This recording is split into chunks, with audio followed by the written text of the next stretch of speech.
Welcome to the Tech Egg. Don't get scrambled. Enjoy the video. In this video, I will explain how to play War Thunder on Quest 2. First, understand that War Thunder is not a native Quest 2 application.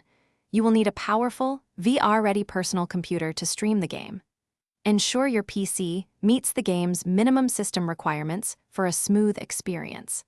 A stable 5 GHz Wi-Fi connection is also crucial for effective wireless streaming to your headset. Next, you need to set up your PC virtual reality connection.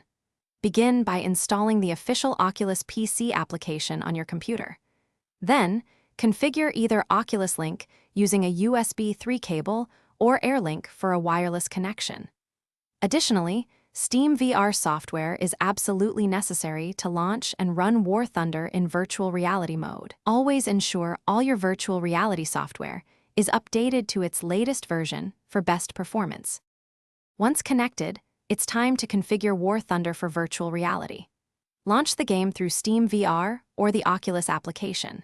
Within War Thunder's graphics settings, locate and enable the dedicated virtual reality mode. You will then need to adjust specific virtual reality settings to optimize for both comfort and visual clarity. Experiment with resolution and detail levels to achieve a consistently smooth frame rate during gameplay. To truly optimize your War Thunder virtual reality experience, consider these tips. For the most stable connection, use a high-quality USB 3 cable with Oculus Link. Always close any unnecessary background applications running on your personal computer to free up resources. If you experience lag, lower in-game graphics settings to achieve a higher, more consistent frame rate. For wireless play, a dedicated Wi-Fi 6 router can significantly improve AirLink performance. Thanks for watching. Consider subscribing if I helped unscramble your problems.